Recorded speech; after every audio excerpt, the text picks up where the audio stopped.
I am super excited today. My grandson turned 5 years old. Yes, he's big five. And I give God all the glory for sparing his life. The mom had him when she was 12. Yes. And I'm going to be sharing a story with us today, especially because the holidays are here. And I know quite a lot of parents want to send their children for summer, for camp meetings, to grandma's place, cousin's place, and all of that. Please, before you do that, take a clue from this video and ensure that your children will be safe at that place that you'll be going to spend their holidays. So, she was summoned to the staff room by the teachers and she was accused of being pregnant. Yes, she was accused. Exactly the way she related it because she wasn't pregnant, because no one has ever touched her, because she has never gotten close to any boy. So she cannot and will not be pregnant. I repeat, those were her exact words. So they invited her mom, who honored the invitation, and she was advised to take her for medical checkup, which she did. And lo and behold, the test confirmed that the girl was 3.5 months gone.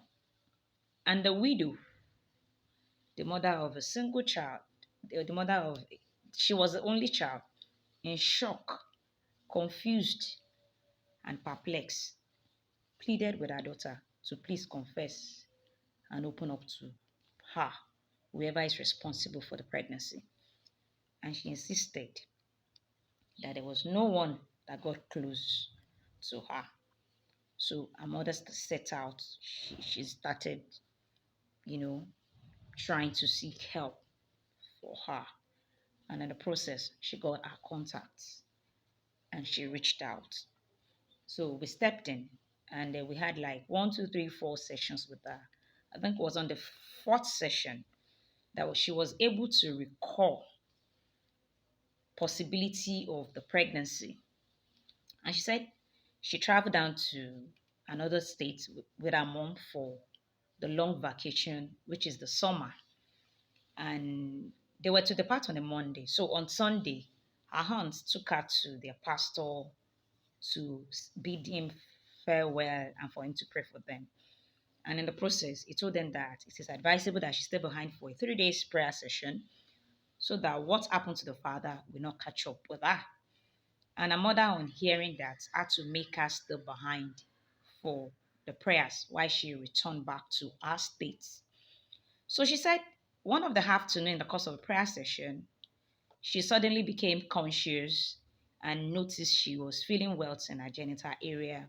And she asked the pastor, the man, the supposed pastor and the so-called man of God, that, did you do anything to me? What happened to me? This is the way I'm feeling. And he told her nothing happened, that whatever she was feeling right now was actually part of the process of the prayer. And she believed. So when she told us that, that gave us a clue into some possibility. And we started out our investigation. We had to liaise with Artminders Initiative and the NAPTIP in Lagos. And they did the little they could, but he was on the run because the woman actually called him and reached out to him and told him that he put the daughter in a family way, so he absconded. We visited his church because he claimed to be, and we were told he was a pastor and he owns the church. So we visited the church severally. We had surveillance there, but it was nowhere to be found. We were told that he traveled for outside administration in the east, and all of that. So 2 months, additional 2 months into the journey, he was eventually apprehended when he sneaked in at about 10 at night, to plead with the mother and her daughter that she's actually sorry, brought some money for them, and was trying to make them, if possible, terminate the pregnancy, or they should have the pregnancy and is going to send the baby to his own mom in the village. So she reached out to us, and I remember that night I was not in town, so I had to reach out to my colleagues and team members, and he was being apprehended.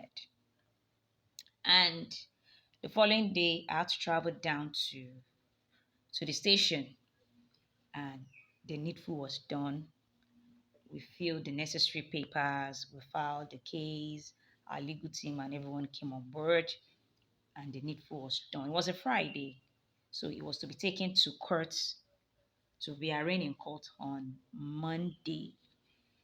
By Saturday morning at about 7:38, I got a call from the woman, and she told me that she's no longer interested in the case, that she had a bad dream, that a prophet called, reached out to her this morning and told her that if they pursue the case, she's going to die, and her daughter will also die. So I told her, okay, just hold on, I'll be around. So I had to catch up with her and the daughter at the station that Saturday morning. And on getting to the premises, I saw her holding hands with the DPO and the girl, and they were dancing, they were happy, smiles all over them. And I was wondering what happened. So eventually they told me they were no longer interested, that they were pulling out because they promised to be giving them 30,000 monthly allowance. They would change their accommodation to a better one, and that the girl would go back to school after delivery, and that they would take responsibility for the child. The so-called pastor mother came around. The elder sister also came around. They were on their knees, they were begging, they were pleading. And I told the DPO that, you know, the law. This case is actually between the child and the federal government, because the child in question is a minor. She's not 18, she's not an adult. But then the mother insisted, and the daughter, that they were not interested. So they pulled out. 2 months after, about 8 months into pregnancy or thereabouts, the woman reached out to me and told me that she sincerely apologized. She said she's sincerely sorry, blah, blah, blah. She went on and on that she needed help, that from that day till day, they've not gotten 1 naira, and that all the numbers of the family involved switched off. So we had to rally around to get baby things, get her registered in the hospital. She had the baby. We took care of the hospital bill. We did the naming for the baby, and we've been taking care of the baby from day one to date. Can you now see my excitement that God has helped us to nourish and nurture him? And she actually went back to school. She passed WAEC, passed her JAM. But sadly enough, as we were preparing to get her into the university, she lost her mom, who has been on the sick bed for over 1.5 years with cancer. She eventually passed on, and she had to travel down to the village to do the needful as the only child of her mom. Why am I sharing this story at such a time as this? I'm sharing this story because the holidays are here. Please and please, before you enroll your child in any summer program, camp meetings, or allow them go for that sleepover or that vacation, please ensure that there are policies in place to keep them from being sexually abused at those events. And for the holidays, are you sure that they will be safe? If not, why not spend quality time with them this holiday and just catch fun around them? The best you can do is to prevent. It is obvious that justice is not cheap. Justice, you don't come by it easily. So why don't you prevent sexual abuse before it happened? And remember that it can happen to any child, irrespective of taste, status, or their gender. So let's do all we can this holiday as adults, as caregiver, to protect every child in and around us from being sexually abused.